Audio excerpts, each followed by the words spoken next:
Have you ever wanted to visit the wine region of Tuscany in Italy or be under the Tuscan sun? Well, keep listening as we transport you to the stunning Tuscan hills, and believe me, it was stunning. We spent 2 days in a castle on top of a hill in Tuscany, and it was every bit as idyllic as you can imagine. Listen to hear all about the castle we stayed in, how we were gobsmacked with our room. Actually, no, not just our room. Everything about this place was spectacular. We described the views, the gardens, the vineyards, and my favourite, the infinity pool. Wow, it was amazing. Loved it.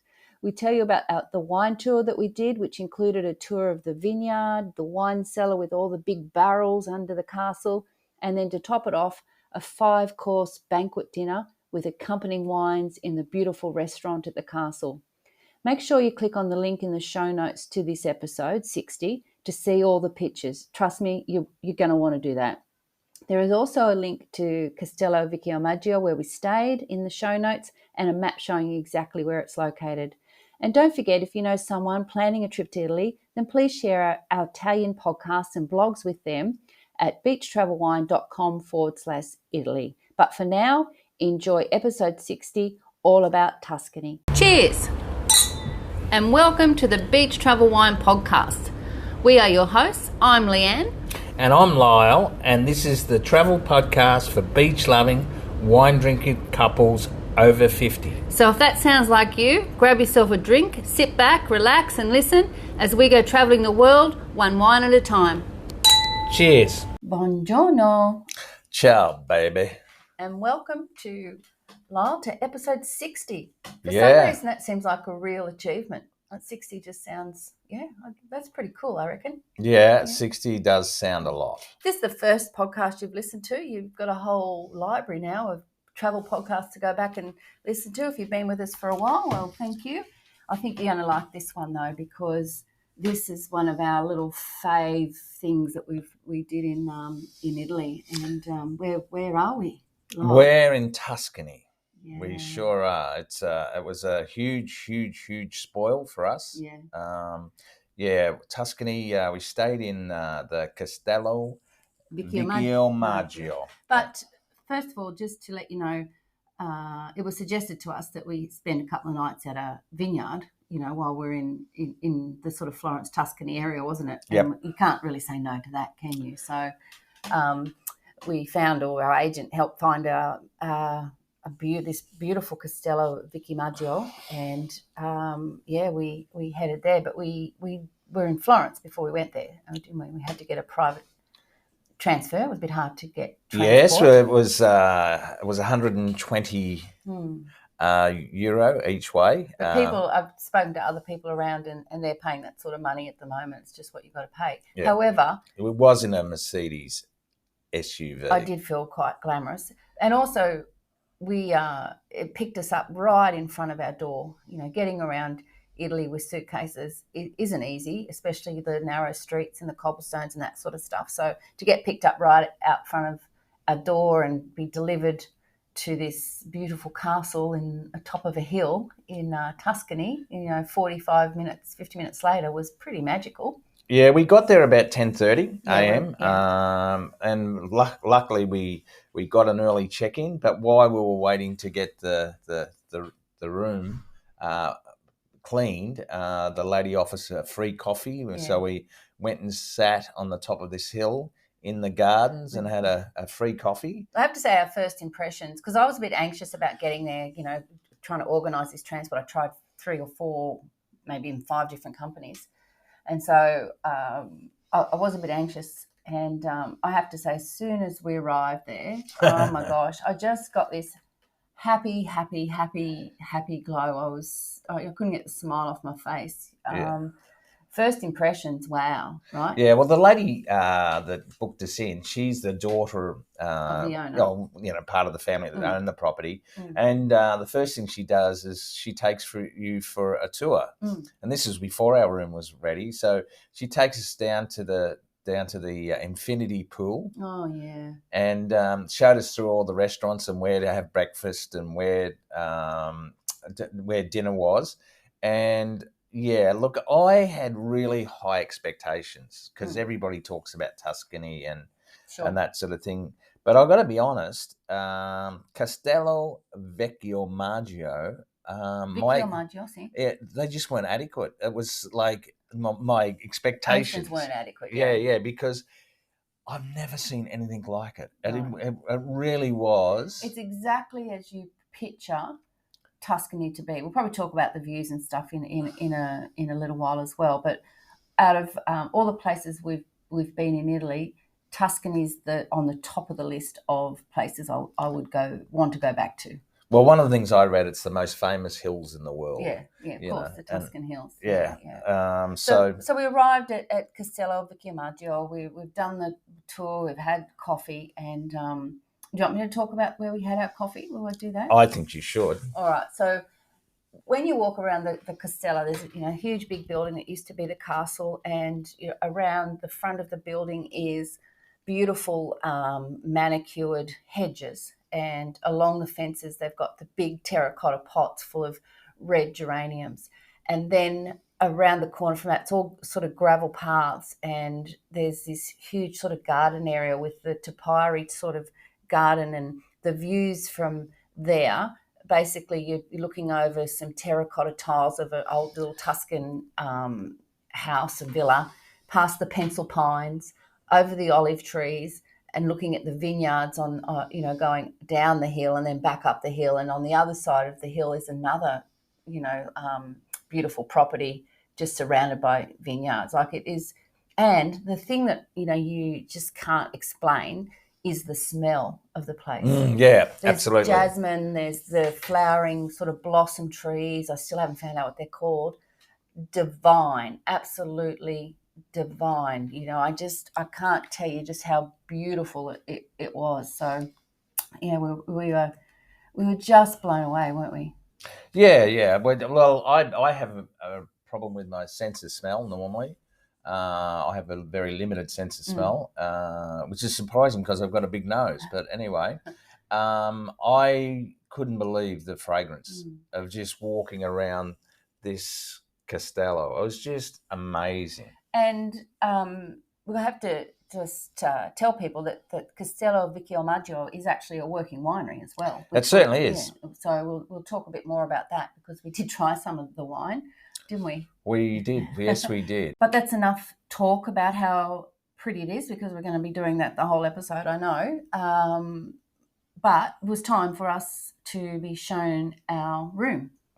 Unfortunately, it was up a set of stairs, but you are in a castle and it is, double story, and our room is on the second level with a beautiful view. So, but anyway, we got our suitcases up there, and the lady opened the door, and I looked in, and I could see two sort of archways, doorways ahead of me, and then I could sort of see what would look like a wardrobe right sort of, I don't know, maybe 30 metres away it seemed. And I thought, oh, okay, this must be the hallway to go through to our room. So did I. Yeah. But she's talking to us and explaining all this stuff, and I'm not taking any of that in because I'm just like, what, I don't even know what she's saying because I'm just looking around. Spellbound. Because I've realised that this whole apartment is ours, not just the massive room at the end. You walk through this entry hall, which has the big bathroom off it, and then next was like a lounge room, dining, kitchen, and they've all got these beautiful big windows with wooden surrounds, and there's chandeliers, and there's wooden beams, and there's the original tiles on the floor. And then you go from that room into the bedroom, which I reckon the bedroom itself was bigger than our whole apartment at home. And it had like the beautiful sort of antique furniture, a massive big king bed and wardrobes and two dressing tables and mirrors on them, and another table to sit at, just in case you want to eat in the bedroom, I guess. Yeah, I don't know. Maybe that was, the office table or something. I don't know. It was. Look, I've got pictures of the room. Like I'm talking about all the other stuff that earlier that we talked about how beautiful it is. Of course, go to Beach Travel Wine, episode 60. You really, I know I say this every time, but you're not going to want to miss these pictures. Trust me, you're just not. And there's a video on Instagram on the highlights. You go to Instagram, go to the story highlights, Tuscany, and you'll see a walkthrough as I go through that room as well. And so I felt so, I don't know, it was so luxurious. Very glamorous, and I after I got over the shock of actually looking at this when she left apartment, us there, we're just looking at each other. I think I did a happy dance. I don't know. Anyway, I thought, I wonder how much this is costing. Anyway, but and Lan didn't know. But you know what though? Yeah. When Frances, our agent was talking to us about it, she sort of sent me all the information. It didn't seem at the time to be extreme. I thought, I don't remember, but I didn't go, oh, geez, no way, Jose. It was, I'll tell you exactly what it costs. Yeah, I looked it up on booking.com to be truthful, and it was €270 per night. And that includes breakfast. So you're looking at about $440 a night, including breakfast. So, like, for what it was, it's not over the top. Well, you look at some of the luxury places you stay in Australia, like more than that. Yeah. So, anyway, value for money, definitely. But you don't have to stay in a castle to enjoy Tuscany. No, sure. But, we did. Anyway, so we've arrived. We've seen our room. We've dumped the suitcases, and right outside our room down the flight of stairs is the area that they set up for when it's nice weather for meals. And it was lunchtime. Yep. And we'd booked, because they do some wine tours at lunch as well, which you'll talk about in a little while. So we decided we were going to have lunch because we hadn't even had breakfast except for that coffee that we got earlier. Sure. So we were both very, very hungry. So we were sitting under the jasmine vines, looking over the vineyards, the rolling hills and the red geraniums. We've got a bottle of Tuscan wine, and I've ordered pasta, and just to top off I don't know what you'd call the perfect Tuscan experience, our waiter turns up, who's, Guillermo. I think that's how he pronounced his name, but he said even his family have trouble saying it. So his name was William. William, yeah. So Billy. Anyway, and Billy had shoulders on him like Hercules. Very handsome. Very handsome. Leanne's just, I'm not sure how she ate her lunch because all she did was look at how gorgeous Billy was, and he was a lovely bloke too. We got talking to him. He spent some time in Spain. Yeah, and he studied mechanical engineering in Malaga in Spain. But you can just imagine it's the perfect environment, isn't it? Like, sure, if he hadn't have been that attractive, I think it may have spoiled the occasion a bit. For you, yes, for you. Leanne had, I'll tell you exactly what she had. Yeah. She had gnocchi, yes, roasted tomato cream, buffalo mozzarella mousse, crispy eggplant, and caper powder. And I had the tagliata grillole, which is grilled steak with caramelized onion and grilled spring onion on top with rosemary roast potatoes. I've got to say that the potatoes in Italy across the board, they do them beautiful. It's like a little roast potato with rosemary. So we're sitting there having this beautiful Tuscan meal and a wine. Once again, there's photos. Go and have a look, like drool over the food. Just, put yourself there, dream about it. Under the Tuscan sun we were. It was just perfect. And we did. We had a bottle of Fermentino, which I've heard of, but I hadn't tasted. And it was a 2022. And lunch all up was €73, which was about $119 Australian. So it was, we'd had our lunch, and it was time to head to the infinity pool. Well, the infinity pool was, I guess, what you'd call the icing on the Tuscan cake. Yes? Absolutely. Yeah. Oh, my gosh. Once again, go and look at the photos. I think I've got about 8 photos of the pool from every angle. I took them in the sunny middle of the day. I went down early in the morning and took photos. I took photos, even in the afternoon. And took photos of us in the pool. Yes, you did. I mean, it's only so many pool photos you can take, but just imagine, we're walking along down a path underneath. There's the jasmine vine. They've got lavender plants as well, and those beautiful trees and rosemary. So the smells going on are amazing. You're sitting there on these beautiful chairs. They've got the big umbrellas that you put up, and all you can see before you is this beautiful blue still water right out, because it's an infinity pool, right out to the edge, and beyond that are the vineyards and the rolling hills of Tuscany. I've never seen anything like it. Yeah, like it was amazing. They had special rules for. I did read the rules to go to the pool. Yeah, and one of them was you weren't allowed to just wear your swimming costume through the gardens to the pool. You had to have something on. Yes. And then there's also, they said, you're supposed to wear a swimming cap, but no one had a swimming cap on. No. You had to shower before swimming. Yes. Earphones must be worn. That's if you're listening to music and stuff. Correct. Yeah. And mobile phones have to be on silent. Yeah. So it's really... Well, I quite like that because, I thought it was great. Like Italians tend to, just be on the phone and they put it on speaker and they're loud and they're talking all the time. So, you're down there to enjoy that serenity, aren't you? Yeah. Look, it was beautiful. It was about 20 metres, I think. Leanne was first to get in, which doesn't surprise any of you, I'm sure. Yeah, because I don't like getting in cold water. Well, they had a thermometer, and the thermometer was floating in the water. It said 24 degrees. Now, Lyle won't swim under 22, Sook.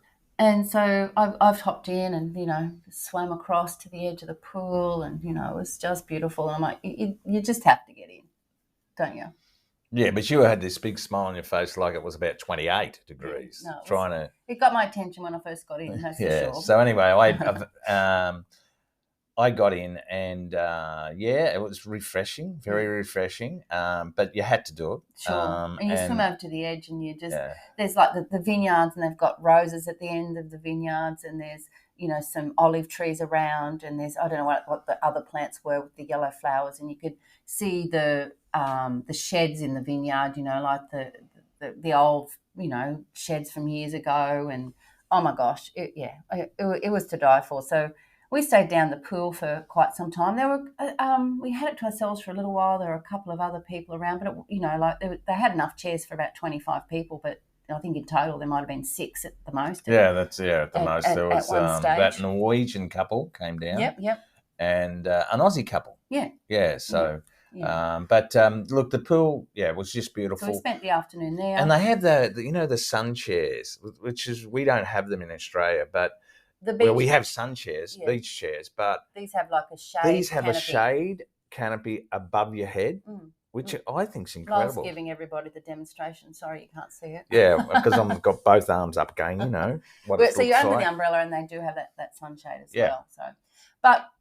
We couldn't stay there all afternoon because we had 6 o'clock. We booked to do there's a dinner they do now. It's called the Baron Litfredo's evening. Okay, and they only do it on a Monday night at this stage, right? Yep. So if we didn't do it that night, we weren't going to be able to do it. And what it includes is sort of like the gold standard, the premium wine tour that they do, right? And what we were told, it was like they put this banquet on for the guests. Yeah. So now we were picked up at 6 o'clock, and because we didn't have a car, they said, well, the first part's a tour of the vineyard, so you'll probably have to miss that because you don't have a car. And we're like, well, that's okay. We'll just wait down at the cellars. But we turned up and we got jammed into a little car with two other people, Matt and Christine, and oh, that's right. Yeah, we drove down and I thought it was just us 4, but when we get down there, there's probably 20 people, I'd say. And that's where we met Cecilia. Yeah. Yep. Cecilia was the lady in charge. It goes for 3 hours. So it includes the tour of the vineyards, the tour of the cellars, and the dinner, which we're and going to tell you all about. The Italian gardens, and yes, it's 4. You have 4 tastings of the wine and 4 courses. And look, it was amazing. Cecilia was brilliant. Yes. This is probably my favourite part. Yeah. I think you're going to say, but what the first thing that happened once we got there was John Matter came down. Oh, that's right. The owner of the. And he welcomed us and he thanked us for coming, and he knew some of us had come from Australia, and it was just a lovely touch, wasn't it? And a surprise. Yeah, it was a nice surprise. And so then he handed over to Cecilia, or as he called her, Cecilia. Yeah. And she gave us all the info. Now, I'm sure Lara's going to impart some of that for you. I am. She explained how the Sangiovese grape is the main grape of the area. But there's a little bit of Merlot and Cabernet as well. She explained the soil composition of clay and limestone. Yep, she did. She explained how that the Chianti denomination, they don't, part of the rules in this area is they don't use irrigation. Yep. They're not allowed to use any irrigation. They harvest in September, October. Yep. The flower of the fruit that goes from the flower to the fruit. Yeah. And they hand harvest? Yeah, they hand harvest. She explained how the elevation is aligned with the acidity in the wine, and how the acidity breaks down, because it's like, say you bite on a lemon and the sides of your mouth will naturally start to water. Yeah. And so that breaks down the fat of the food that you're eating. She talked about the fermentation process, and the yeast dies off naturally. So, look, it was really comprehensive. And Lan and I have been fortunate enough to do quite a number of these sort of tours. We've done them in Spain, we've done them in Australia and that sort of thing. But I'd say that Cecilia really probably was the most succinct and understandable, or whether or not that's because we know a lot more now. But no, I don't think so. I think she broke it down, so if you knew nothing about wine and growing wine and how all those things come together, I think you would have got a lot out of it. That wasn't the usual, terms and things that people use that can be a bit intimidating. Yeah, it wasn't. Yeah, that she did. Yeah, she explained it very easily for us lay people. Correct. Fabulous. And then we went on to the wine cellars. Yeah, so we got back in the car and headed back up to the property, and underneath the castle, that's where they have the wine cellars. And so check out the photo. I've got photos of the vineyards that we took, and then I've got photos of the cellars, with all the barrels. And once again, it's episode 60. Go to the show notes and click on that. Yeah, so when we got to the cellars, again, she did a fabulous job. She explained, well, as soon as you walk into the cellars, the change in temperature is so obvious. So it's not beautiful and cool. And they've got different types of barrels. Yeah, she discussed the size of the barrels. And why there's a different size of the barrels. Now, the biggest barrel they've got there was 120,000 litres, or 31,700 gallons. Now, they last for about 20 years.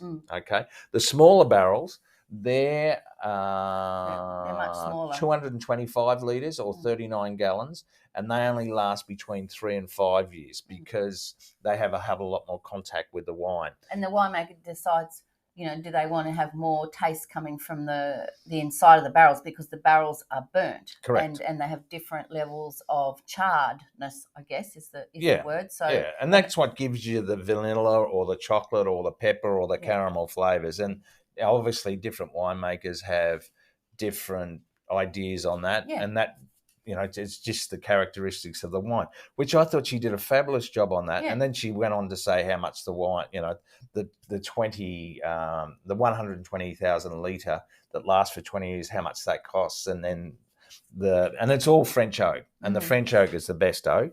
But then they do have stainless steel. Inside terracotta. And also terracotta, yeah. So, and because the terracotta is so characteristic of the area, that like it's everywhere. So look, it was really well done. I've got to say. Yeah, we love that part of the evening.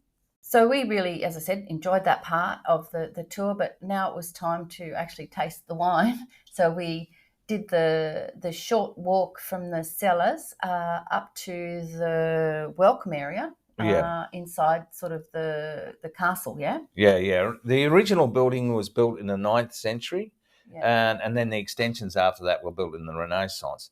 Where we start off with a glass of rosé, 2020 Sangiovese grape. So we started off where we all got one. But so we're outside in the courtyard area. Yeah, like a garden area, basically, the Italian garden area. And anyway, that they poured out all this, and there was just a superfluous amount of glasses with wine in it. So I think everybody was being conscious that they didn't want to be seen to be too greedy. But Leanne actually made the comment that you can't put it back in the bottle, Lyle. And so when Leanne announced that, it wasn't just me that went forward to get another glass.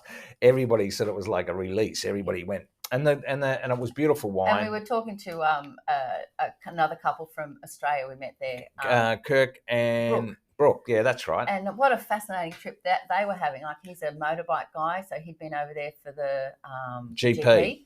And they'd hired this big motorbike, and they were just cruising around. And they were from Jindabyne, so we had so the snow instructor in winter, and a painter. She had her own painting business in and she summer. All these women to work in the school hours to paint houses and stuff, and he works on the rigs. But when he's home, he teaches flying. Fascinating couple, and we had a lovely chat to them, and so he was keen to have a second glass of rosé as well. But anyway, it was time then to go in and into the beautiful big restaurant. And, I know I keep saying it, but they've got photos of it, and they had the restaurant set up beautifully, and they've got us all sort of two people next, like we're not opposite, we're sitting next to each other, and we're all facing towards the grand piano, because there was a guy he wasn't there just then, but he was turning up. He played for 2 hours. And so it was time to start dinner, wasn't it? Okay, so I'm going to read the actual menu because it was spectacular. And the first one, the entree, this is the pear, isn't it? Yes. I have a picture of that. Listen to what Lyle's got to say, and then go and have a look. And it tasted every bit as good as it looks and it sounds. Yeah, it's baked pear with the heart of Pienza's. Yes. Pecorino cheese, and walnuts, flamed caramelized lard, and savory shortbread pastry. Now, probably when you think, the lard, well, the Italians don't, they use the lard. It's absolutely beautiful. They make it, actually. Anyway, that's another whole story. Yeah, but that was beautiful. And then we had obviously decorated with a little purple flower, and the first wine we had with that. Yeah, that was a Chianti Classico, and that was 100% Sangiovese. Yep. Then we had, the next course was homemade tortellini with duck sauce and orange salad. Yeah, I love that. Yeah, that was nice. And another nice wine. Yeah, we did. And if you finished your wine, they came and filled it up. It wasn't just like... Yeah, you don't just get a half a glass of wine. No. You get a full glass of wine, and you can have as much as you like. And they're beautiful glasses. There's just something about drinking nice wine out of beautiful glasses in a castle in Tuscany. Yeah. Okay, so the wine with that was the Chianti Classico Riserva. Yeah.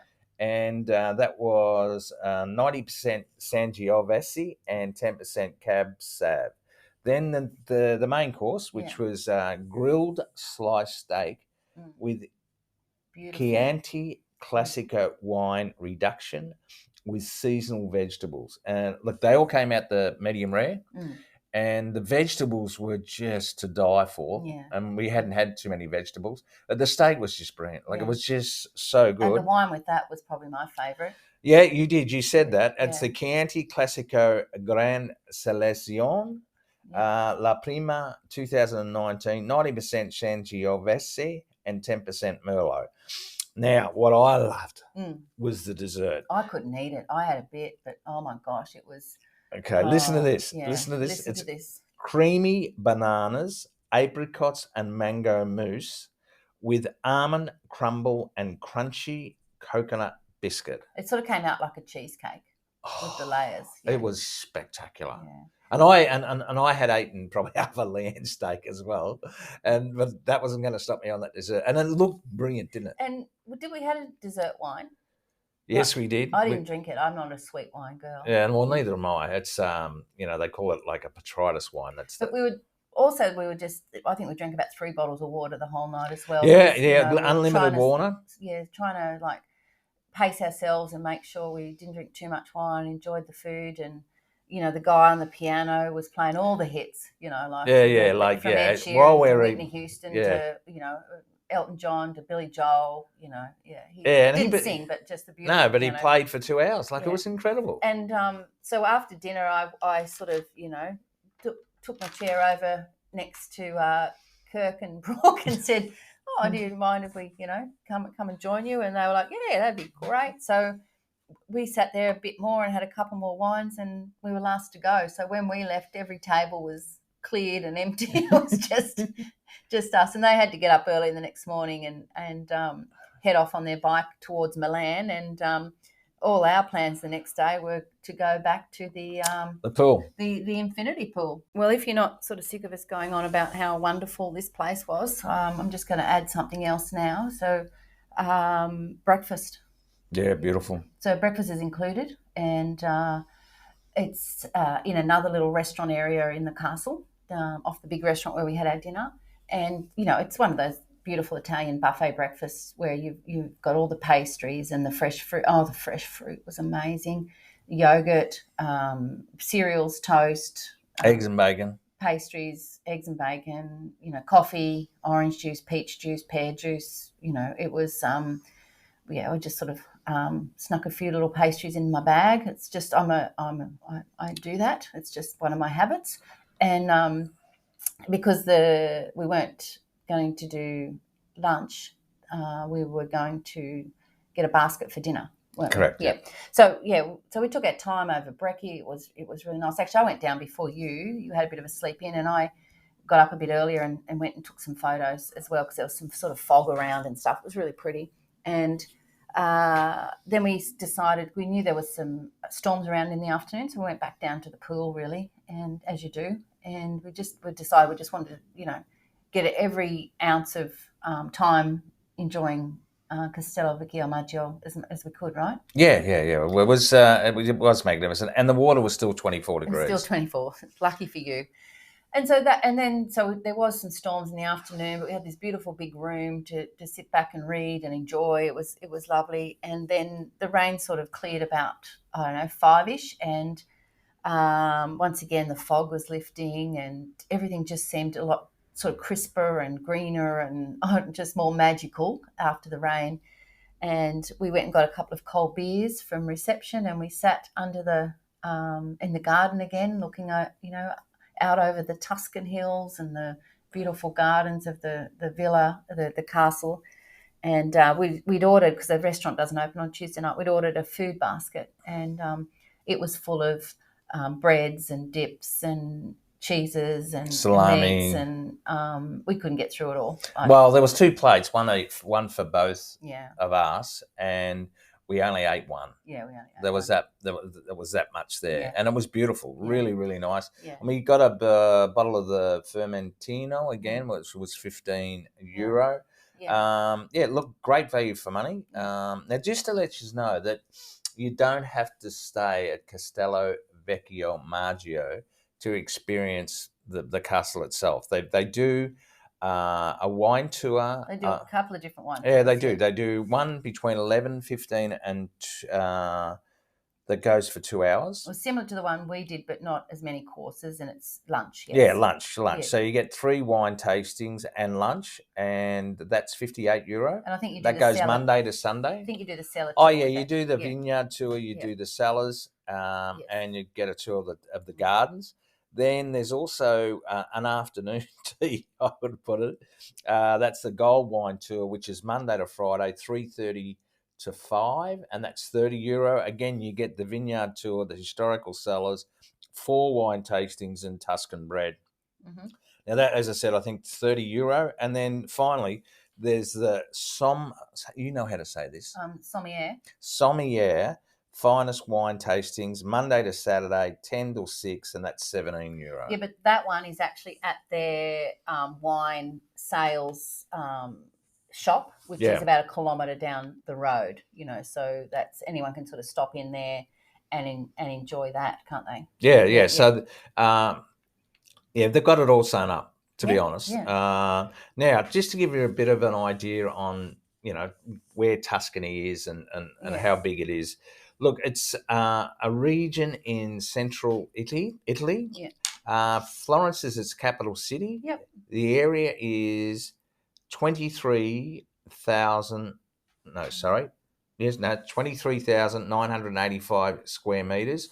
Square meters, kilometres. Yes. Yeah. 8,900 square miles. Yeah. The population is 3.8 million. There's 8 Tuscan localities have been delegated World Heritage Sites. So basically, Tuscany is like the state, and Florence is the capital. Correct. It's roughly triangular in shape. Yeah. It's Liguria to the northwest, Emilia Romagna to the north, Marche and Umbria to the east, Lazio to the south and southeast. Okay. So that gives you an idea of Tuscany itself. Okay, but tell us a bit about the Chianti wine and the hills. Is that what you were going to? Sure. Yeah. You'd like to tell us about that? Yes. I would. So Chianti is spelt with a CH. So sometimes we say Chianti, which is wrong. But what is Chianti? Tell us about that. Okay. They get the name Chianti from it's the Monte del Chianti, which is the Chianti Mountains, or Colline del Chianti, which is the Chianti Hills. So it's actually named because of the hills. That's the name of the hills, right? Okay. So any wine produced in the Chianti region of Tuscany. Right. Okay, so the mid to late 19th century Baron Bertino Ricasoli, later Prime Minister of Italy, helped establish the Sangiovese as the blend's dominant grape. Villages in 1932 were added to the newly defined Chianti Classico region, added Chianti to their names. For example, Greve, which is a little town. This is a little town. It's actually known as Greve in Chianti. Sure. Okay, now only Chianti from the subzone may display the black rooster seal on the neck of the bottle, which indicates the producers are members of the Chianti Classico Consortium, the local association of producers. Yeah, so that's the one you want to look for, yeah? Yeah. Yeah, okay. So have you got some other stuff you want to tell us about places to stay, or, because you don't, obviously there's not just the Castello that we stayed in. Yeah. Look, there's beautiful towns everywhere. Look, unfortunately, we didn't have a car, so we weren't able to actually go and investigate ourselves. But everybody we spoke to just said it's the same everywhere. It's just beautiful. So what I did is, just for the listeners, I did a couple of notes on towns in Tuscany, and I've got Barberino, Vinny Barberino, Tavernelli, and that consists of the small towns Barberino, Valdelsa, and Tavernella, Val di Pesa. The towns offer views of vineyards and olive trees stretching across the horizon. Castellina. Yes, the Castellina. In Chianti. Chianti. Chianti. Strolling in the town means discovering Etruscan remains and noble palaces of families from Siena and Florence. There's also Castel Nuovo. Yep. That's the new castle. Yeah, and that's overlooks Siena, in the ideal city to discover the most classic Tuscan landscape. And the one, sorry, go on. With richly decorated gardens scattered in the country between museums and villas. Now, the whole name of that is Castello Nuovo Berandenga. Thanks for adding that. That really helped. Now, the town that's closest to Castello Vicchiomaggio is Greve in Chianti. It's only about 6 kilometres away. Yeah, is considered a big outdoor museum. 1,000 colours that season by season run after each other of the leaves of the vineyards and the silvery green of the olive trees and the beauty of the irises embrace the medieval small town. And there's a beautiful big square in the middle, and the shops are all painted bright colours, and they've the flowers are everywhere. Yeah, it's We had some people that were staying at Castello Vicchiomaggio. They hired e-bikes from Greve, and so they drove down, got the bikes, went home. So if you're game to do that sort of thing, because the roads aren't, the little Tuscan roads aren't too bad. No, well, there's not as much traffic for sure. Yeah. So there's the whole area. Like it's got Siena, which is another big city where you could do day trips from. You can do day trips from Florence into Tuscany as well. There's many tours that you can do.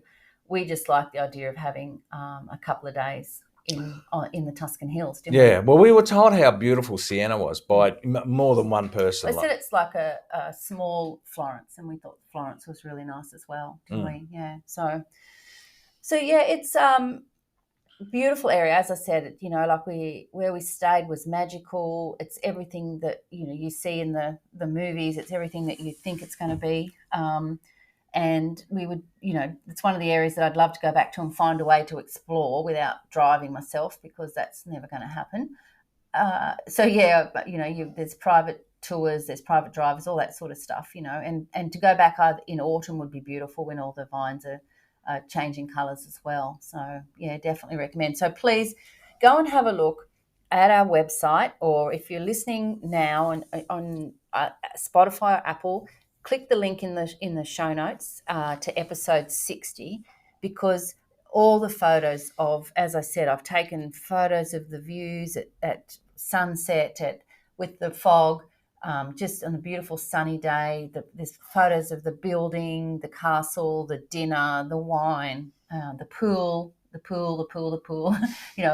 Just it's worth going to have a look. And if you know anybody that's planning a trip to Italy, please share our podcast with them. We're doing a whole series on Italy, and it's really easy to do that. It's beachtravelwine.com/Italy, and I'm sure they'll be thankful, because there's maps, there's links to accommodation, and I'll put a link to the Castello Vicchiomaggio in the show notes to go with this episode, so you can actually go and have a look at the rooms for yourself as well, and just go and see the sites there. But we've come to the end of our Tuscan, I'm trying to think of a T word to go with that, our Tuscan trip, our Tuscan, adventure. What we didn't tell the listeners is that while we were having a beer before dinner on the second night, John Matta, the owner, came down and had to chat to us. Yeah, lovely chat to us, didn't he? Yeah, it was really nice. He was, when we couldn't tell him how nice it was, and he was just so thankful. So, there was everything about it was wonderful, wasn't it? So, dumb question. I don't know. Where was your favourite place to have a wine? I think during the dinner. Yeah. I think my first one my first wine, at lunch that first day. Yeah, fair. That's a fair call. It's just that'll be a memory that just stays with me forever. Is that the wine, the lunch, or the waiter? Definitely the whole package. Fair enough. Yeah. Good answer. Yeah. All right. So thank you for coming on our Tuscan adventure. I hope we gave you some information and inspiration to want to go. And well, I just hope we did it justice. I do too. Yeah. All right. So it's ciao from me. And arrivederci from me.